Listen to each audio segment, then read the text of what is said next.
ଯେମିତି କରିବ ସେମିତି ପାଇବ। ଜଣେ ମହିଳା ନିଜ ପରିବାରର ସମସ୍ତଙ୍କ ପାଇଁ ପ୍ରତିଦିନ ଭୋଜନ ପ୍ରସ୍ତୁତ କରନ୍ତି ଏବଂ ତା ସହିତ ସେ ଗୋଟେ ରୁଟି ଅଧିକା କରି ସବୁଦିନ ଝରକା ବାହାରେ ରଖିଦିଅନ୍ତି ସେଇ ବାଟରେ ଯାଉଥିବା କୌଣସି ଭୋକିଲା ଲୋକଟିଏ ପାଇଁ। କିନ୍ତୁ ସେ ରୁଟିକୁ ଯିଏ ବି ଚାହିଁବ ନେଇପାରିବ। ଜଣେ ଛୋଟା ଲୋକ ପ୍ରତିଦିନ ସେଇ ରୁଟିକୁ ଆସି ନେଇଯାଏ, କିନ୍ତୁ ସେ କୌଣସି ଧନ୍ୟବାଦ ଦିଏ ନାହିଁ। ବରଂ ଗଲାବେଳେ ସେ ନିଜକୁ ନିଜେ କହି ହେଉଥାଏ, ଯାହା ତମେ ଖରାପ କରିବ ତାହା ତମ ସାଙ୍ଗରେ ରହିବ ଏବଂ ଯାହା ତମେ ଭଲ କରିବ ତାହା ତମ ପାଖକୁ ଫେରି ଆସିବ। ଏମିତି ଭାବରେ ଦିନ ସବୁ ଗଡ଼ି ଚାଲିଥାଏ। ପ୍ରତିଦିନ ସେ ଛୋଟା ଲୋକଟି ଝରକା ପାଖରୁ ରୁଟି ଖଣ୍ଡେ ନେଇ ଚାଲିଯାଏ ଏବଂ ଗଲାବେଳେ ସେଇ ଏକା କଥା କହୁଥାଏ, ଯାହା କରିବ ତାହା ତୁମ ପାଇଁ ରହିବ। ସେ ମହିଳା ଜଣକ ସେ ଲୋକର ଏମିତି ବ୍ୟବହାରରେ ବହୁତ ବିରକ୍ତ ହେଇ ନିଜେ ମନକୁ ମନ କହିବାକୁ ଲାଗିଲେ, କି ଆଶ୍ଚର୍ଯ୍ୟ ବ୍ୟକ୍ତି ଜଣକ। ଥରେ ବି ଧନ୍ୟବାଦ ତା ପାଟିରୁ ବାହାରୁ ନାହିଁ ଏବଂ ତା ସହିତ ନିଜ ମନକୁ ମନ କ'ଣ ସବୁ ଗପି ଦେଇ ଯାଉଛି। ତାର କହିବାର ଅର୍ଥ କ'ଣ? ଗୋଟେ ଦିନ ସେ ମହିଳା ରାଗିକି ନିଷ୍ପତ୍ତି ନେଲେ ସେ ଛୋଟା ଲୋକଠୁ ଯେମିତି ହେଲେ ମୁକ୍ତି ପାଇବେ ଏବଂ ସେ ତା ରୁଟିରେ ବିଷ ମିଶାଇ ଝରକା ପାଖରେ ରଖିବାକୁ ଯାଉଥିଲେ। ତାଙ୍କ ହାତ ବହୁ ଜୋରରେ ଥରିବାକୁ ଲାଗିଲା ଏବଂ ସେ ଅଟକି ଗଲେ। ତାପରେ କହିଲେ, ହେ ଭଗବାନ, ମୁଁ ଏ କ'ଣ କରିବାକୁ ଯାଉଥିଲି? ମହିଳା ଜଣକ ତୁରନ୍ତ ଆଉ ଗୋଟେ ରୁଟି କରିବା ପାଇଁ ଚୁଲି ଲଗାଇଲେ। ଆଉ ଗୋଟେ ରୁଟି କରି ଝରକା ପାଖରେ ରଖିଦେଇ ଆସିଲେ।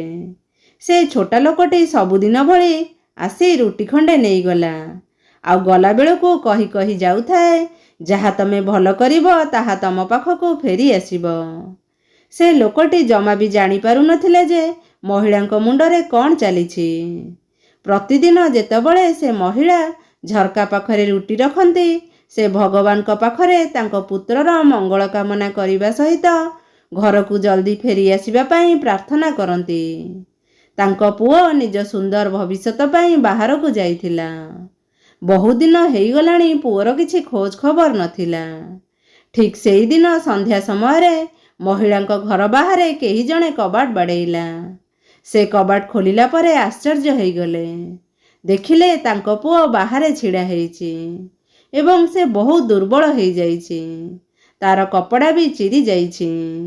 ବହୁତ ଭୋକିଲା ବି ଦେଖାଯାଉଛି।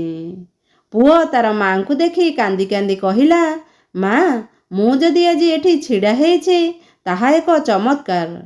ଆଜି ଯେତେବେଳେ ମୁଁ ଘର ପାଖାପାଖି ପହଞ୍ଚିଲି, ମୋତେ ବହୁ ଜୋରରେ ଭୋକ ଲାଗୁଥିଲା ଏବଂ ଖୁବ୍ ଦୁର୍ବଳତା ଅନୁଭବ କରୁଥିଲି। ମୁଁ ରାସ୍ତାରେ ବେହୋସ ହେଇ ପଡ଼ିଗଲି। ମୋତେ ଲାଗିଲା ଏଇ ମୁହୂର୍ତ୍ତରେ ମୋର ପ୍ରାଣବାୟୁ ଉଡ଼ିଯିବ। କିନ୍ତୁ ଠିକ୍ ସେତିକି ବେଳେ ଏକ ଛୋଟା ଲୋକ ସେଇ ବାଟ ଦେଇ ଯାଉଥିଲେ। ଯେମିତି ତାଙ୍କ ନଜର ମୋ ଉପରେ ପଡ଼ିଛି, ସେ ତୁରନ୍ତ ମୋତେ ଉଠାଇ ତାଙ୍କ କୋଳରେ ଧରିଲେ ଏବଂ ଟିକେ ପାଣି ଦେଇ ଖାଇବା ପାଇଁ ଗୋଟେ ରୁଟି ଦେଲେ ଆଉ କହିଲେ, ଏହା ମୋର ପ୍ରତିଦିନର ଭୋଜନ, କିନ୍ତୁ ଆଜି ଏ ରୁଟି ମୋ ଅପେକ୍ଷା ତୁମ ପାଇଁ ବେଶୀ ଜରୁରୀ। ଶୀଘ୍ର ତାକୁ ଖାଇକି ନିଜ ଭୋକରୁ ମୁକ୍ତି ପାଅ। ଯେମିତି ମା ପୁଅର ଏ କଥା ଶୁଣିଛନ୍ତି, ତାଙ୍କ ପାଦ ତଳୁ ମାଟି ଖସିଗଲା ଏବଂ ସେ ନିଜକୁ ସମ୍ଭାଳିବା ପାଇଁ କବାଟର ସାହାରା ନେଲେ। ଆଉ ତାଙ୍କ ମୁଣ୍ଡରେ ସେଇ ଗୋଟିଏ କଥା ଚାଲିଲା ଯେ କେମିତି ସକାଳେ ସେ ରୁଟିରେ ସେ ବିଷ ମିଶେଇଥିଲେ। ଯଦି ସେ ରୁଟିକୁ ନଷ୍ଟ ନ କରି ରଖିଦେଇଥାନ୍ତା ଝରକା ପାଖରେ, ତାହେଲେ ତାଙ୍କ ପୁଅର ଆଜି କ'ଣ ହେଇଯାଇଥାନ୍ତା। ସେହିଦିନ ମହିଳା ଜଣକ ବୁଝିପାରିଥିଲେ ଯେ ଛୋଟା ଲୋକଟି ପ୍ରତିଦିନ କହୁଥିବା ସେ କଥାର ଅର୍ଥ କ'ଣ। ଯାହା ତମେ ଖରାପ କରିବ ତାହା ତମ ସାଙ୍ଗରେ ରହିବ ଏବଂ ଯାହା ତମେ ଭଲ କରିବ ତାହା ତମ ପାଖକୁ ଫେରି ଆସିବ। ସବୁବେଳେ ଭଲ କାର୍ଯ୍ୟ କର। କେବେ ବି ଭଲ କାର୍ଯ୍ୟ କରିବା ପାଇଁ ନିଜକୁ ଅଟକାଅ ନାହିଁ। ତେଣିକି ତୁମ୍ଭର କିଏ ପ୍ରଶଂସା କରୁ ବା ନ କରୁ। ଜୟ ଜଗନ୍ନାଥ।